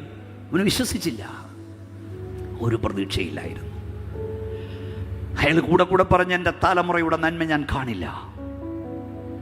4 ഉൽപ്പത്തി പുസ്തകം 48-ാം അധ്യായം 10 മുതലുള്ള വാക്യങ്ങൾ നോക്കിയാൽ യോസഫിൻ്റെ മക്കളെ യാക്കോബ് അനുഗ്രഹിക്കുന്നൊരു രംഗമുണ്ട്. അത് വായിക്കുമ്പോൾ ഞാൻ കരയും. എൻ്റെ മുഖത്തോട്ട് നോക്കിയേ, അത് വായിക്കുമ്പോൾ ഞാൻ കരയും. എന്താ യാക്കോബ് പറഞ്ഞെന്നറിയാമോ? മകനെ യോസഫേ, മകനെ യോസഫേ, നിന്നെ കാണാവുന്ന പോലെ ഞാൻ ചിന്തിച്ചില്ല. നിന്റെ മക്കളെയും കാണാൻ ദൈവം എനിക്ക് ഭാഗ്യം തന്നു. നിന്റെ തലമുറയും കാണാൻ ദൈവം എനിക്ക് ഭാഗ്യം തന്നു. ഡിസ്ട്രിക്ട് കൺവെൻഷൻ്റെ അവസാന രാത്രി യോഗത്തിൽ ഗ്രൗണ്ടിൽ വന്ന ചിലരോട് പരിശുദ്ധാത്മാവ് ഞാൻ പറയുന്നു, നിന്റെ തലമുറയുടെ നന്മ പോലും നിന്നെ കാണിക്കത്തില്ലെന്ന് ദുഷ്ടപിശാച് പറയുന്നെങ്കിൽ യേശുവിൻ്റെ അധികാരമുള്ള നാമത്തിൽ ഈ രാത്രി ഞാൻ നിന്നോട് പറയുന്നു, നിന്റെ തലമുറയുടെ നന്മ കാണാൻ ദൈവം നിനക്ക് കൃപ തരും. ശക്തിയോടെ കരങ്ങളടിച്ചോ, അന്യഭാഷ ദൈവത്തെ സ്തുതിച്ചോ, എല്ലാ തരവും ചലിക്കട്ടെ, വാ തുറന്നാട്ട് അന്യഭാഷ ദൈവത്തെ സ്തുതിക്ക്. ശക്തിയോടെ ദൈവദാസന്മാരെ ദൈവത്തെ ആരാധിച്ചോട് പറ, എൻ്റെ സന്താനത്തിൻ്റെ നന്മ പോലും എന്നെ കാണിക്കത്തില്ലെന്ന് ദുഷ്ടപിശാച് പറയുന്നെങ്കിൽ എൻ്റെ തലമുറയുടെ നന്മ കാണാൻ ദൈവം എനിക്ക് ഭാഗ്യം തരും. വിശ്വാസത്തോടെ വാ തുറന്ന് നീ ഏറ്റുപറ, അത് നിവർത്തിക്കപ്പെടുന്നതിൽ ശക്തിയോടെ കരമടിച്ച് എല്ലാവരും അല്പസമയം ആരാധിച്ചാട്. ഹല്ലേലൂയ.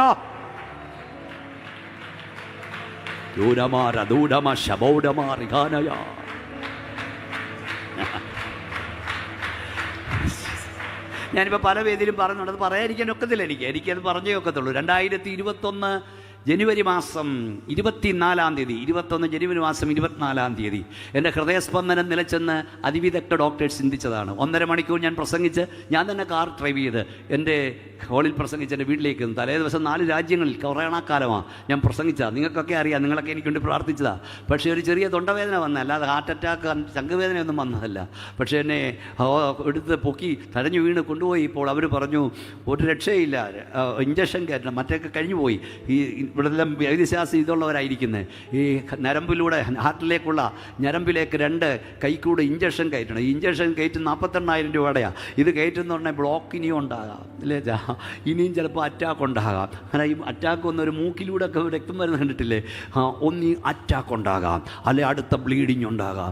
അതുവരെ ഒരു കുഴപ്പമില്ലെന്നും കൊണ്ട് കൊണ്ടുപോയതാ. എല്ലാവരും നിന്ന് കരയാൻ തുടങ്ങി. ഡോക്ടർമാർ വിചാരിച്ച് തീർന്നെന്ന്. വൈദ്യശാസ്ത്രം അടുത്ത ആംബുലൻസിലേക്ക് എന്നെ കയറ്റുമ്പോഴും എനിക്ക് പ്രതീക്ഷയൊന്നും പോയില്ല. പഠിച്ചാലും ജയിച്ചാലും കർത്താവിന് വേണ്ടി. 2 ആഴ്ച കഴിഞ്ഞാൽ എൻ്റെ മോടെ കല്യാണമാണ്. 2 ആഴ്ച കഴിഞ്ഞ് വൈദ്യശാസ്ത്രം പറഞ്ഞ് തീർന്നെന്ന്. പിശാച് വിചാരിച്ച് ഇടപാട് തീർന്നെന്ന്. ഇനി അവൻ്റെ ശബ്ദം കേൾക്കണ്ടെന്ന്. എന്നാൽ ഇന്ന് രാത്രി പറയും, ഇന്നത്തെ ദിവസം എത്ര? ഡിസംബർ മാസം പറവാസേ 22 7. ഞാൻ പറയാം, എൻ്റെ ശബ്ദം നിലച്ചെന്ന് സാത്താൻ ചിന്തിച്ചപ്പോൾ തമ്പുരാൻ തൻ്റെ പ്രോഗ്രാം ഡയറിയിൽ എഴുതി വെച്ചു. 2025 ഡിസംബർ മാസം 27-ാം തീയതി പത്തനാപുരം ഡിസ്ട്രിക്ട് കൺവെൻഷനിൽ ബീമോനച്ച നീ പ്രസംഗിക്കണം. അങ്ങനെ എത്ര പ്രോഗ്രാം. കർത്താവിനദാസനോട് ചോദിക്കുക, UK-യിൽ, ഓസ്ട്രേലിയയിൽ, കുവൈറ്റിൽ, എത്ര രാജ്യങ്ങൾ, ഇതിനോടകം എത്ര രാജ്യങ്ങൾ, എൻ്റെ 10ഓളം രാജ്യങ്ങൾ ഇടതടവില്ലാതെ. നാളെ രാത്രി ഈരാറ്റുപേട്ടയെ പ്രസംഗിക്കേണ്ടത്. ഒരു ദിവസം റെസ്റ്റില്ല. ഓടിക്കുക. ഒന്നുകൂടെ ഞാൻ പറയാം, നിന്നെക്കുറിച്ചുള്ള പിശാചിൻ്റെ പദ്ധതികൾ പരാജയപ്പെടും, ദൈവത്തിൻ്റെ പദ്ധതി വിജയിക്കും. കൈ ഒന്ന് ഉയർത്തിപ്പിടി, വാ തുറന്ന് പറ, ദുഷ്ട പിശാചേ, എന്നെക്കുറിച്ചുള്ള, എൻ്റെ കുടുംബത്തെക്കുറിച്ചുള്ള, എൻ്റെ കുഞ്ഞുങ്ങളെക്കുറിച്ചുള്ള നിന്റെ പദ്ധതികൾ പരാജയപ്പെടും, എൻ്റെ ദൈവത്തിൻ്റെ പദ്ധതി വിജയിക്കും. കരമടിച്ച് ശക്തിയോടെ ദൈവത്തിന് സ്തോത്രം പറഞ്ഞുകൊണ്ട് പറ, നിന്റെ പദ്ധതികൾ പരാജയപ്പെടും. ശക്തിയോട് പറ, എൻ്റെ ദൈവത്തിന്റെ പദ്ധതി വിജയിക്കും.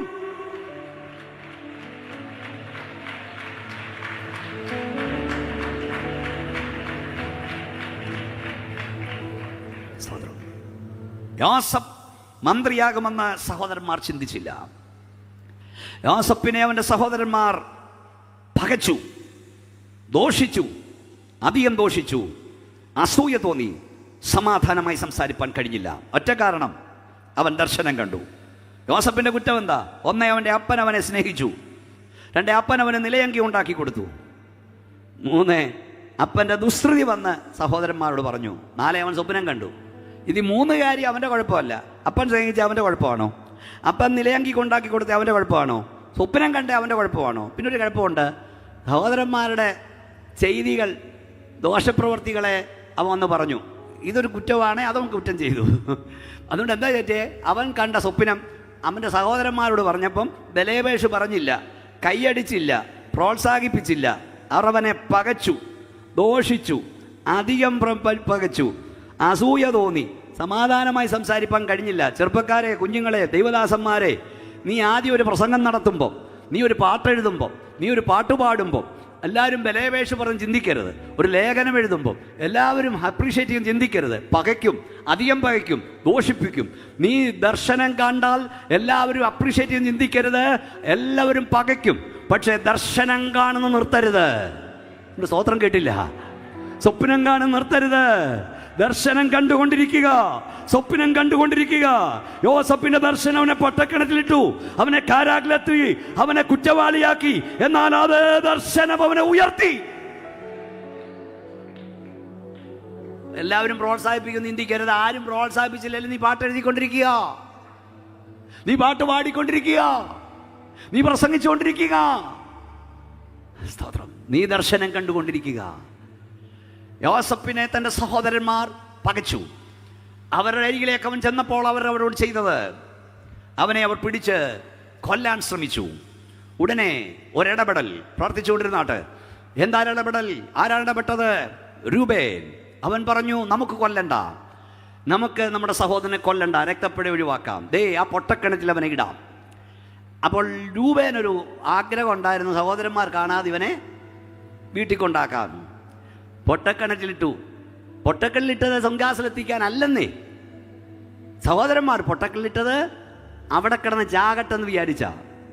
കുറേ ദിവസം മുമ്പ് ഞാൻ ഒരിടത്ത് പ്രസംഗിച്ചം പറഞ്ഞു, നിന്റെ ദർശനമില്ലാതാക്കാൻ ദുഷ്ടപിശാചരിക്കുന്ന പൊട്ടക്കിണർ നിന്റെ ദർശന സമാപ്തിയുടെ 1ാമത്തെ വാതിലാക്കി ദൈവം മാറ്റും.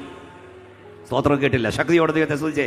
നിന്റെ തലമുറയുടെ, നിന്റെ ദർശനമില്ലാതാക്കാൻ പിശാചൊരുക്കുന്ന പൊട്ടക്കിണറുകൾ ദർശന സമാപ്തിയുടെ 1ാമത്തെ വാതിലാക്കി മാറ്റാൻ ദൈവത്തിന് കഴിയും. ഒന്നുകൂടെ പറയാം, നിനക്കെതിരായി പിശാച് ചെയ്യുന്നത് പോലും നിന്റെ നന്മയാക്കി എൻ്റെ ദൈവം പരിവർത്തനം ചെയ്യും. ശക്തിയോടെ കരങ്ങളടിച്ച് ദൈവത്തെ മഹത്വപ്പെടുത്തിയാട്ട്. ദൈവത്തിന് ദാസ, നിനക്കെതിരായി, ദൈവ വൈതലേ, നിനക്കെതിരായി പിശാച് ചെയ്യുന്നത് പോലും നന്മയാക്കി പരിവർത്തനം ചെയ്യുവാൻ ദൈവത്തിന് കഴിയും.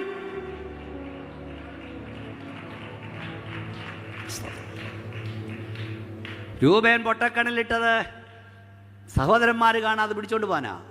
പക്ഷെ മിഥ്യാന കച്ചവടക്കാർ വന്നപ്പോൾ രൂപേനോടെ പോയി. പറ, എവിടെ പോയി? എവിടെ പോയി? കാട്ടിലെവിടെ പോകാനാ?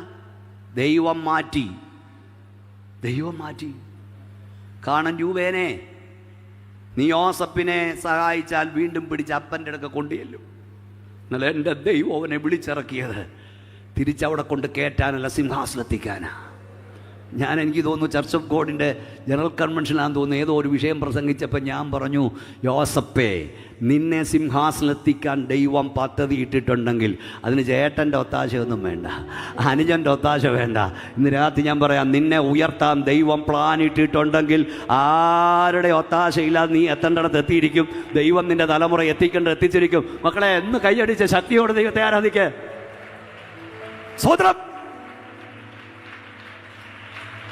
യോസഫിന്റെ രൂപം മാറിയ നന്നായെന്നേ ദൈവം മാറ്റിയതാ. ദൈവം മാറ്റി. നിന്നോട് കൃത്യമായൊരു ദൂതി ഞാൻ പറയട്ടെ. നിന്റെ മോനെ ഗൾഫിൽ കൊണ്ടുപോകാന്ന് വാക്ക് തന്നവര്, പേർഷ്യയെ കൊണ്ടുപോകാന്ന് പറഞ്ഞവര്, നിന്റെ മോടെ കല്യാണത്തിന് സഹായിക്കാമെന്ന് പറഞ്ഞവര്, അല്ലെങ്കിൽ ഭൗതിക കടഭാരത്തിൽ ഒരു സഹായിക്കാമെന്ന് പറഞ്ഞവർ തക്ക സമയത്ത് കാലുമാറിയെങ്കിൽ ഭാരപ്പെടരുത്. ദൈവം അവരെ മാറ്റിയതാ. ഇവരാരുമല്ല നിന്നെ ഉയർത്തിയത്, ഇവരാരുമല്ല നിന്നെ സഹായിച്ചത്. നിന്റെ ദൈവം നിന്നെ ഉയർത്തി, നിന്റെ ദൈവം നിന്നെ തലമുറ ഉയർത്തിയെന്ന് വരണം. എല്ലാവരും ശക്തിയോടെ കർത്താവിനെ ആരാധിച്ചാണ്. സ്തോത്രം. യോസഫ് ഉയരില്ലെന്ന് അവർ ചിന്തിച്ചു. ദൈവം യോസഫിനെ ഉയർത്തി. യോസഫ്, a beloved son, a slave, a prime minister. അവൻ അപ്പൻ്റെ ഇഷ്ടപുത്രൻ, അടിമച്ചെറുക്കൻ, പ്രധാനമന്ത്രി. യോസഫിന് അപ്പനൊരു അങ്കി കൊടുത്തു, അത് സഹോദരന്മാർ ഊരി മാറ്റി. പൊത്തിപ്പേർ ഒരു അങ്കി കൊടുത്തു, പൊത്തിപ്പേരുടെ ഭാര്യ അവർ ഊരിയെടുത്തു. എന്നിട്ട് ജയിൽ വസ്ത്രം ധരിപ്പിച്ചു. അവൻ ജയിലിൽ കിടക്കുമ്പോൾ ദൈവത്തിൻ്റെ സമയമായപ്പോൾ ഫറവോൻ ആളയച്ചു. ആ അങ്കി ഊരി മാറ്റി അവനെ രാജവസ്ത്രം ധരിപ്പിച്ചു. ഇതുവരെ ഇട്ട വസ്ത്രങ്ങൾ നിനക്കൂരാം, എന്നാൽ ഫറവോനിട്ട വസ്ത്രമൂരാൻ നിനക്ക് തൻ്റെ ഇടമുണ്ടോ? ഇന്ന് രാത്രിയിൽ ഞാൻ യേശുവിൻ്റെ നാമത്തിൽ പറയാം, മനുഷ്യൻ തന്നതൊക്കെ അവർ തിരിച്ചെടുത്തെന്ന് വരും. ദൈവം നിനക്ക് തരുന്നതിനെ തൊടുവാൻ ദുഷ്ടപിശാചിന് കഴിയില്ല. എല്ലാവരും ഒന്നുകൂടെ ശക്തിയോടെ സ്തോത്രം പറഞ്ഞു. ഇതിനകത്ത് ഒരു ദൂതൂടെ പരിശോധിക്കാൻ 2 കാര്യം കൂടെ പറഞ്ഞ് നിർത്താം. കൃത്യസമയം നിർത്തും. നിങ്ങൾ പേടിക്കൊന്നും വേണ്ട. എല്ലാവരും കരമടിച്ച് ദൈവത്തെ ഒന്ന് മഹത്വപ്പെടുത്തിക്കേ. സ്തോത്രം, സ്തോത്രം, സ്തോത്രം. ശക്തിയോടെ ദൈവത്തെ ആരാധിച്ചാണ് യേശുവിൻ്റെ നാമത്തിൽ. നിങ്ങൾ ക്ലോക്കെ നോക്കി ഇരിക്കണ്ട, ഞാൻ അതൊക്കെ നിർത്തിക്കോളാം. ശക്തിയോടെ. ഓ ഷമ റഗനിയ ഹതുന ഉടമോ റഗുനിയ ഹതുന രമനോ ഹതുനിയ. ഞാനിവിടെ നിൽക്കുന്നത് പരിശുദ്ധാത്മ നിറവിലാണ്. ഓരോ വാക്കും ആത്മ നിറവിൽ ഞാൻ വിളിച്ചു പറഞ്ഞുകൊണ്ടിരിക്കും. യോസഫിൻ്റെ മക്കളെ അനുഗ്രഹിക്കാൻ ഞാൻ വിട്ടുപോകുന്നൊക്കെ ദൈവാത്മാവിനെ ഓർപ്പിച്ചുകൊണ്ടിരിക്കുക. മക്കളെ കൊണ്ടുവന്ന് അനുഗ്രഹിക്കാനായി യാക്കോബിൻ്റെ മുമ്പിലോട്ട് നിർത്തി.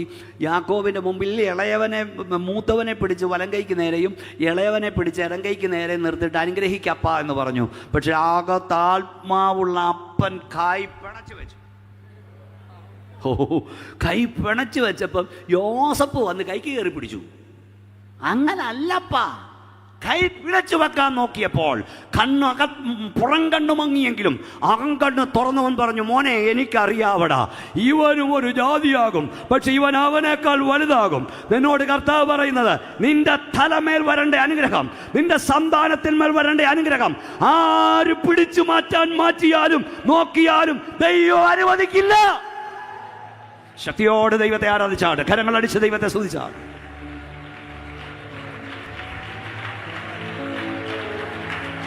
എല്ലാവരും ദൈവത്തെ ആരാധിച്ചാണ്.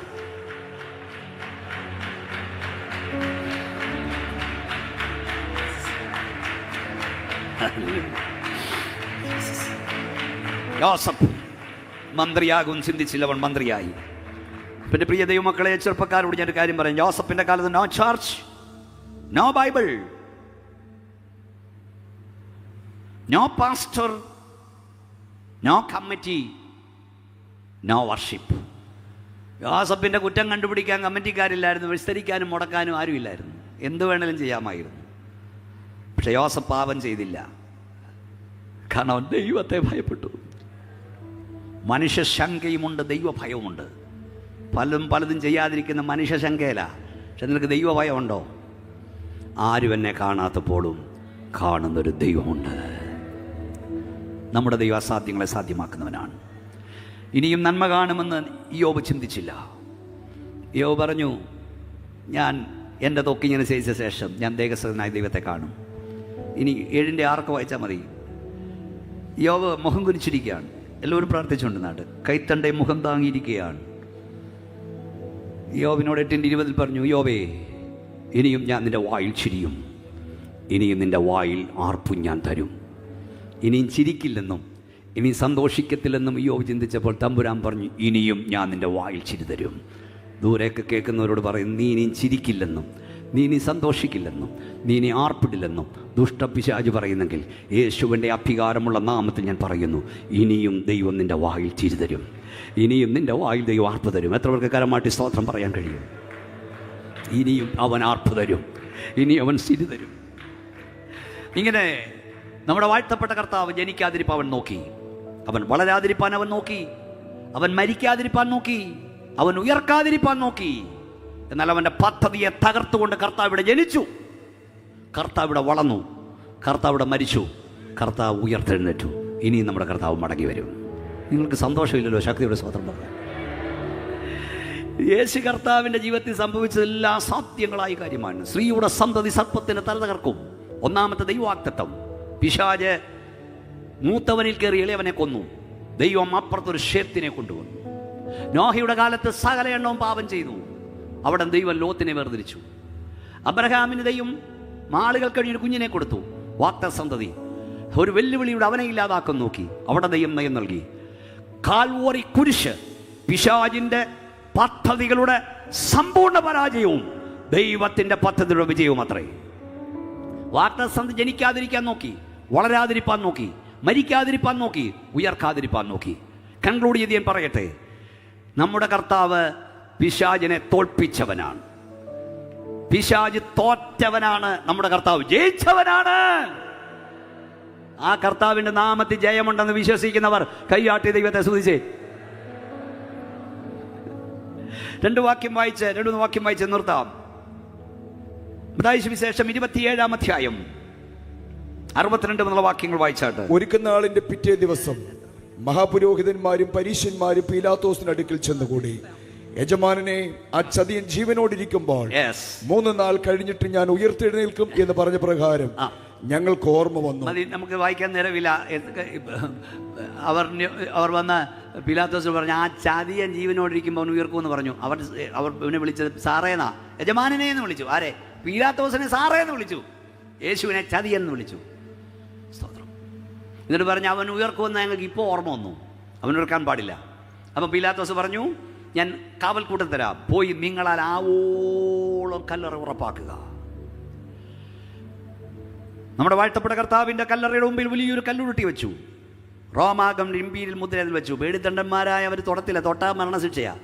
ഞാൻ ആ തോട്ടത്തിൽ പോയിട്ടുണ്ട്. നമ്മുടെ കർത്താവിൻ്റെ കല്ലറ ഞാൻ കണ്ടിട്ടുണ്ട്, അവിടെ നിന്നിട്ടുണ്ട്. അതിൻ്റെ മുമ്പിൽ ഞാൻ കർത്തൃമേശ നടത്തിയിട്ടുണ്ട്. അങ്ങനെ പോയവരൊക്കെ ഇവിടെ കാണും. അപ്പോൾ ലോകത്തിലെ ഏറ്റവും വലിയ സൈനിക ശക്തി നമ്മുടെ കർത്താവിൻ്റെ കല്ലറയ്ക്ക് കാവൽ നിന്നു. പടയാളികൾ കാവൽ നിന്നു. ഹോമാഗമന്റെ ഇമ്പീരിയൽ മുദ്ര വെച്ചു, സീല് വെച്ചു. ദൃശ്യലോകത്ത് ഇങ്ങനെ നടക്കുമ്പോൾ ആ ദൃശ്യലോകത്തെ പിശാചും അവൻ്റെ 1000 ദൂതന്മാരും ആ രാത്രിയെ കല്ലറയ്ക്ക് കാവലായിരുന്നു. അതോടൊപ്പം മരണവും പാതാളവും മരിച്ച കർത്താവിനെ ഉയർക്കാതിരിപ്പാൻ നോക്കി. എന്നാൽ നമ്മൾ അപ്പോസ്തലപ്രവൃത്തി 2-ാം അധ്യായത്തിൽ വായിക്കുന്നു, മരണം അവനെ പിടിച്ചു വെക്കുന്ന അസാധ്യമായിരുന്നു, അവൻ മരണത്തെ തകർത്തുയർത്തു. ഇന്ന് രാത്രി യേശുവിന്റെ അധികാരമുള്ള നാമത്തിൽ പറയാം, പിശാചുവിന്റെ സകല സേനകളും നിന്റെ നന്മകളെ ബന്ധിച്ച് മുദ്ര വെച്ചാലും ഒരൊറ്റ ആജ്ഞയാൽ അതിനെ അഴിക്കാൻ കഴിവുള്ളവൻ ഇവിടെ ഇറങ്ങി വന്നിട്ടുണ്ട്.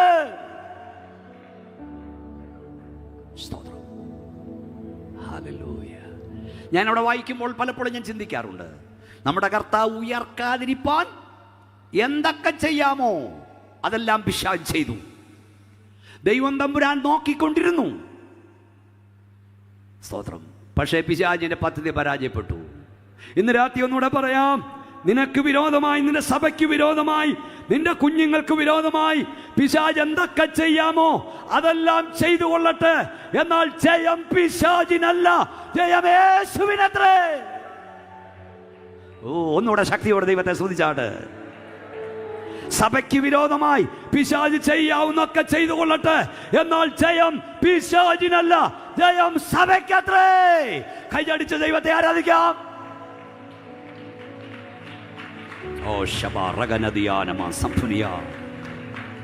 യേശു ഉയർത്തു, അവൻ ജീവിക്കുന്നു. കർത്താവ് മടങ്ങി വരില്ലെന്ന് പിശാച് ചിന്തിക്കുന്നു. അവൻ മടങ്ങി വരാതിരിപ്പാൻ അവനെല്ലാം നോക്കുന്നു. കർത്താവിൻ്റെ മടങ്ങിവരവ് സംഭവിക്കില്ലെന്ന് വരുത്തി തീർക്കാൻ അവൻ ശ്രമിക്കുന്നു. പക്ഷേ ഇന്ന് രാത്രി ഞങ്ങൾ പത്തനാപുരംകാരോട് വിളിച്ചു പറയാം, പിശാച് എന്തെല്ലാം പദ്ധതി ഇറക്കിയിട്ടും കർത്താവിൻ്റെ മടങ്ങിവരവ് കാത്തിരിക്കുന്നവരുടെ എണ്ണം കുറയുകയല്ല, അവിടെ എണ്ണം കൂടിക്കൊണ്ടിരിക്കുകയാണ്. മരിച്ചവിടെ ഉയർപ്പ് സംഭവിക്കില്ലെന്ന് ലോകം വിശ്വസിക്കുന്നു. യോഹന്നാൻ 5:25 ആമേൻ ആമേൻ, ഞാൻ നിങ്ങളോട് പറയുന്നു, മരിച്ചവർ ദൈവത്തിൻ്റെ ശബ്ദം കേൾക്കും, കേൾക്കുന്നവർ ജീവിക്കും. യോഹന്നാൻ 5:28 ഇതെങ്കിൽ ആശ്ചര്യപ്പെടരുത്, കല്ലറ എല്ലാവരും അവരുടെ ശബ്ദം കേട്ട് നന്മ ചെയ്തവർ ജീവനായും തിന്മ ന്യായവിധിക്കായും പുനരുത്ഥാനം ചെയ്യും. ന്യായവിധിയുണ്ട്, പുനരുത്ഥാനമുണ്ട്, പുതുവാനഭൂമിയുണ്ട്, നിത്യതയുണ്ട്. യേശു മടങ്ങി വരും, സത്യം. കൈ ഉയർത്തി സ്തോത്രം പറഞ്ഞേ. ഹോശേയ 6:3 വായിച്ചിട്ട് പുസ്തകം അടക്കിക്കൊള്ളൂ. നമ്മൾ ദൈവത്തെ സ്തുതിച്ച് നിർത്താൻ പോവുകയാണ്. ഹോശേയ പ്രവചനം 6-ാം അധ്യായം 3-ാം വാക്യം. ഹോശേയ 6:3. നാം അറിഞ്ഞുകൊള്ളുക, യഹോവയെ അറിവാൻ നാം ഉത്സാഹിക്കാം. അവന്റെ ഉദയം, എല്ലാവരും ഒന്ന് പറഞ്ഞേ, അവന്റെ ഉദയം പ്രഭാതം പോലെ നിശ്ചയമുള്ളത്. ഇന്ന് രാത്രി ഞങ്ങൾ പത്തനാപുരംകാരോട് മൈക്ക് അങ്ങോട്ട് വെച്ചിട്ടുണ്ടല്ലോ, വിളിച്ചു പറയട്ടെ, അവന്റെ ഉദയം പ്രഭാതം പോലെ നിശ്ചയമുള്ളത് എന്ന് പറഞ്ഞാൽ നാളെ സൂര്യൻ ഉദിക്കുമെന്നത് സത്യമാണെങ്കിൽ ഞങ്ങളുടെ കർത്താവ് മടങ്ങി വരും, സത്യം. അമേരിക്കൻ സെനറ്റ് കൂടി നാളെ സൂര്യൻ ഉദിക്കരുതെന്ന് പറഞ്ഞാലും നാളെ സൂര്യൻ ഉദിച്ചിരിക്കും. ഇന്ത്യൻ പാർലമെന്റ് കൂടി നാളെ സൂര്യൻ ഉദിക്കരുതെന്ന് പറഞ്ഞാലും നാളെ സൂര്യൻ ഉദിച്ചിരിക്കും. പിശാചേ, നീയും നിന്റെ സേനകളും എന്തെല്ലാം തന്ത്രമിറക്കിയാലും ഞങ്ങളുടെ കർത്താവ് മടങ്ങി വരും. കാഹളം ധ്വനിക്കും, മരിച്ചവർ അക്ഷയരാ ഉയർക്കും, ജീവനോട് ശേഷിക്കുന്നവർ രൂപാന്തരം പ്രാപിക്കും. എനി ടൈം നമ്മൾ എടുക്കപ്പെടും. ഹാനോക്ക് ദൈവത്തോട് നടന്നു, ദൈവനെ എടുത്തുകൊണ്ട് കാണാതാകും കുറച്ച് പേര്. റെഡിയാണോ? ഇന്ന് കാഹളം ധ്വനിച്ചാൽ പോവോ? റെഡിയാണോ? കൈവിടപ്പെട്ടു പോകരുത്, പോകാൻ റെഡി ആയിക്കോണം. തമ്പുരാൻ നമ്മളെ വിളിച്ച മണ്ണാങ്കട്ടയ്ക്ക് വേണ്ടി അല്ലെന്നേ, ദൈവം നമ്മെ വിളിച്ച നിത്യതയ്ക്ക് വേണ്ടിയാണ്. ഞാൻ എവിടെ പ്രസംഗിച്ചാലും കൊണ്ടുവന്ന് അവിടെ മണ്ണെ പ്രതി മാണിക്യം വെടിയരുത്, നിത്യതയ്ക്ക് വേണ്ടി ഒരുങ്ങുക. നമുക്കെല്ലാം എഴുന്നേറ്റ് നിൽക്കാം. എനിക്ക് സമയം പാലിക്കണം നിർബന്ധമുണ്ട്. എല്ലാവർക്കും എഴുന്നേറ്റ് നിൽക്കാം. യേശു വരാറായി, അസാധ്യങ്ങളെ സാധ്യമാക്കും. അവൻ നമ്മുടെ ദൈവമാണ്. ഒരു ശാസ്ത്രജ്ഞൻ്റെ അടുക്കൽ ചോദിച്ചു, മരിച്ചവരെങ്ങനെ ഇവർക്ക് വന്നു? അദ്ദേഹം ഒരു ഇരുമ്പ് അയിര് കൊണ്ടുവന്ന് ഇരുമ്പ് കഷ്ണം കൊണ്ടുവന്ന് അടിച്ച് പൊടിയാക്കി മണ്ണിൽ വിതറാൻ പറഞ്ഞു. എന്നിട്ടൊരു മാഗ്നറ്റിക് ദണ്ട് കൊണ്ടുവരാൻ പറഞ്ഞു, ഒരു കാന്തം കൊണ്ടുവരാൻ പറഞ്ഞു. കാന്തം ഇങ്ങനെ ഓടിച്ചപ്പോൾ മണ്ണിൽ മറയപ്പെട്ട ഇരുമ്പയിരുകൾ ഫും ഫും എന്ന് ചാടിപ്പിടിച്ചു, ഒന്നിച്ചു ചേർന്നു. അദ്ദേഹം ചോദിച്ചു, നിസാരമായൊരു കാന്തത്തിന് മണ്ണിൽ മറയപ്പെട്ട് ഇരുമ്പയിരിനെ മേലോട്ട് ആകർഷിച്ച് പിടിപ്പാൻ കഴിയുമെങ്കിൽ സകലത്തെ തന്നെ വ്യാപാര ശക്തിയാൽ വഹിക്കുന്ന ദൈവത്തിന് കഴിയത്തില്ലയോ? സുഹൃത്തെ, നീ വിശ്വസിച്ചാലും ശരി ഇല്ലെങ്കിലും ശരി, നീ അംഗീകരിച്ചാലും ശരി ഇല്ലെങ്കിലും ശരി, ഈ സങ്ങൾ സ്വപ്നം കാണുന്ന സുന്ദര രാജ്യം സ്ഥാപിപ്പാൻ നമ്മുടെ കർത്താവ് മടങ്ങി വരും. കാഹളം ധ്വനിക്കും, മരിച്ച വിശുദ്ധർ ഉയർക്കും, ജീവനോട് ശേഷിക്കും, രൂപാന്തരം പ്രാപിക്കും. നമ്മൾ എടുക്കപ്പെടാൻ തയ്യാറാകണം. എല്ലാ കണ്ണും അടച്ചാട്ട്. ഓടിയതും അധ്വാനിച്ച മൃതാവാകരുത്. അടുത്ത സെക്കൻഡ് നമുക്കുള്ളതൊന്നുമല്ല. ഈ കൺവെൻഷൻ മെസ്സേജ് അവസാനിപ്പിക്കാമെന്നൊന്നും ഗ്യാരണ്ടി ഒന്നുമില്ല. ആന്ധ്രയിൽ ഒരു പാസ്റ്റർ കല്യാണം നടത്തിക്കൊണ്ടിരിക്കുക. ചെറുക്കനോട് സംബന്ധം പറഞ്ഞു, പെണ്ണിനോട് പറയാൻ തിരികെ താഴെ വീണ് മരിച്ചു. ഒരു പെങ്കൊച്ച് ലൈവായി ഇതുപോലെ പറഞ്ഞുകൊണ്ടിരിക്കുക. അടുത്ത വാചകം പറയുമ്പോൾ താഴെ വീണു. ഒരു കൂട്ടം പിള്ളേർ ഹോട്ടലിൽ പോയി ഫുഡ് ഓർഡർ ചെയ്തു. ഫുഡ് വന്നു, ആ ഓർഡർ ചെയ്യുന്ന മൂക്കുത്തി എത്രയേ ഉള്ളൂ, വീട്ടിൽ പോകുന്ന ഉറപ്പൊന്നുമില്ല. ഇന്ന് കാഹളം ധ്വനിച്ചാൽ പോവോ? കർത്താവിൻ്റെ വരവാണ് ഇന്ന് രാത്രി പോവോ? എന്നോട് കർത്താവ് പറഞ്ഞൊരു പദം കൊണ്ടൊന്ന് ആവർത്തിക്കുക. അതായത് യെശയ്യാ അവർ വീഞ്ഞു കുടിക്കട്ടെ, അവർ വിരുന്നൊടുക്കട്ടെ, നീയോ പരിചയ്ക്ക് എണ്ണ പൂശുക. ചിലരൊക്കെ അവിടെ ഇവിടെ നടന്ന് കടിപിടി കൂട്ടത്ത് പലതിനു വേണ്ടിയും. നീ നിത്യതയ്ക്ക് വേണ്ടി ഒരുങ്ങണം. ഏത് നിമിഷവും കാഹളം ധ്വനിക്കും. പോകാൻ റെഡിയാകണം. കണ്ണടച്ചാട്ട് യേശുവേ നിന്ന് വിളിച്ചാട്ട്. എല്ലാ ഗ്രൗണ്ടിലുള്ള എല്ലാ ദൈവമക്കളും പ്രാർത്ഥിച്ചാട്ട് യേശുവേ നിന്ന് വിളിച്ച് എന്നെ കഴുകണമെന്ന് പറ, എന്നെ വിശുദ്ധീകരിക്കണമെന്ന് പറ, എന്നെ വെടിപ്പാക്കണമെന്ന് പറ. ഇന്ന് രാത്രി നിന്റെ വരവെങ്കിൽ ഞാൻ കൈവിടപ്പെടരുതപ്പാ. ഞാൻ ഓടിയതും അധ്വാനിച്ചതും വൃതാവാകരുത്. അവിടുത്തെ വരവിനായി എന്നെ ഒരുക്കണമേ. എനിക്കെൻ്റെ പ്രാണപ്രിയനെ കാണണം, എനിക്കെൻ്റെ യേശുവിനെ കാണണം. അതിനായി എന്നെ സമർപ്പിക്കുന്നു പറയുന്നവർ കൈ സ്വർഗത്തിലേക്ക് ഉയർത്തിപ്പിടിക്കുക. ഞാൻ ഇന്ന് രാത്രി നിങ്ങൾക്കായി പ്രാർത്ഥിക്കാൻ പോകുകയാണ്. യേശുവേ എന്നെ കഴുകണമെന്ന് പറ. ഞങ്ങളുടെ കർത്താവേ, സ്വർഗ്ഗപിതാവേ, നിന്റെ ജനത്തെ അവിടുത്തെ കരത്തിലേൽപ്പിക്കുന്നു. ഞങ്ങളെ ശുദ്ധീകരിക്കണമേ, ഞങ്ങളെ വെടിപ്പാക്കണമേ, ഞങ്ങളെ നിർമ്മലീകരിക്കണമേ. നിന്റെ വരവിൽ ഞങ്ങൾ കൈവിടപ്പെടരുത് കർത്താവേ. നീ ഞങ്ങളെ അതിനെ ഒരുക്കണം. നിന്റെ കരം ഞങ്ങളെ തൊടുന്നോർത്ത് സ്തോത്രം. യേശുവിൻ്റെ നാമത്തിൽ തന്നെ കൈകൾ